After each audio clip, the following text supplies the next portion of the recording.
I want to preface this video by stating that I haven't watched any Knives Out movies prior to this one, though I have witnessed my fair share of murder mysteries, and Wake Up Dead Man is undoubtedly unique, and due to its somewhat prevalent status, I've took it upon myself to deliver a summary and my thoughts and feelings about the film. But before I do so, if you could please subscribe, that would mean a lot to me, as it allows me to continue to make videos. Now with all that out of the way, let's begin. The film commences with Judd, a former boxer turned priest. He is a primary protagonist of the film, and is tasked with fixing up Our Lady of Perpetual Fortitude, an old church run by Monsignor Jefferson Wicks. Wicks is my favorite character of the film. He is polarizing and not fit to rule a church, though he makes up for it with his amusing personality. The tension ramps up when Judd and Wicks have a feud as to the way the church is meant to be run, with Wicks turning away all newcomers by shaming them, and instead surrounds himself with a small number of people who he believes to have full control over, such as Lee, Vera, Simon, Nat, Samson, and Cy. And don't forget Martha, a whole host of not so interesting characters that are the suspects of the upcoming murder. As following an argument between both Judd and Wicks, Wicks holds a private meeting with his entourage,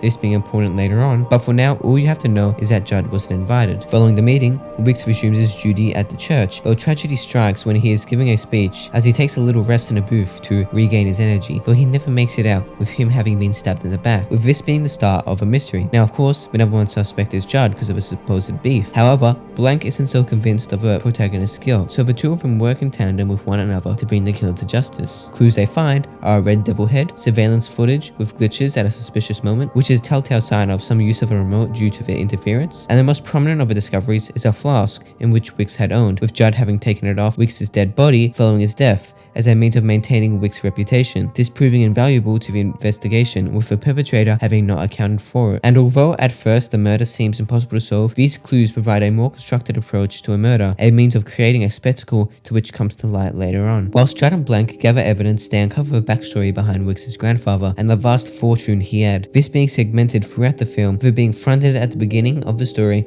with a whole harlot predicament, though this is not all that important, besides it pushing a symbolic message. And yes, if this seems all a little confusing, I assure you it was 10 times more confusing when watching it, as the evidence is so sporadic that even on watching it the second time over, I was still stumped when piecing it all together. So congratulations if you've watched it and you are able to figure out the perpetrators. So due to the convoluted nature, allow me to fill in the blanks. Wicks' grandfather had a diamond, and it is revealed that Martha knows of the diamond, and she witnessed the grandfather consume it, and in doing so he had died, to which Martha had carried a secret, this having burdened her until she divulges it to Wick through a confession, this being the reasoning behind the meeting called prior, with this being recorded on tape and watched by the likes of the investigators. During this meeting, Wick declares his resignation, my favorite scene of a bunch, and states that he will ruin everyone else in the process. It is also revealed that Cy is his son, and it is revealed that the two aim to make their way out and use the money to make an influence. Of course, the likes of Martha being aware of this, because she had told him of her money, takes it into her own hands and wants to ensure that no one is corrupted by such wealth, with this evidence being featured in the final few minutes of the film, this leading into Martha's guilt, though not without her accomplices. But it's best we don't stray from the main course of events all that much, so I'll continue with Martha's master plan, that being the miracle she wished to stage. Wicks is buried with his father in a mausoleum, but one night Judd wanders upon the mausoleum and sees what is perceived to be Wicks wandering outside, but we later find out that it is Samson. Samson had acted in the place of Wicks and taken the jewel from Wicks' grandfather's corpse as he made an escape out of a mausoleum. Judd, running after Wicks' impersonator, slips on some mud, resulting in him making his way into a bush, to which the Wicks impersonator had fled to which the phony knocks Judd out, and upon waking, he sees Samson dead beside him, and he assumes that he had killed him, to which Judd flees in a state of horror, but this is until Blank picks him up and takes him to Nat's basement. The discovery awaiting the duo is one in which can be described as nothing less than unexpected, as they see Wicks' body being burnt up by acid and means of disposing of it, and inside the pool of toxins they see Nat's skeleton, his body having been tossed in there, which clues the audience into the fact that Nat was part of the shenanigans. The orchestrated murder had not worked in favor of Martha, though it is time for the turn of events to conclude, which is where, much like every murder mystery, the facts are accounted for and killers are revealed, with Blank ensuring the cast of characters meet up at a church alongside that of the police. Blank reveals that Nat had spiked Wick's flask with a tranquilizer and used a remote trigger for a fake blood device to make it look like Wick had been stabbed, and when everyone was distracted, he stabbed Wicks for real. Blank goes on to describe the second part of master plan, that being the stage resurrection, yet he stops short as a means of offering the opportunity to confess in private,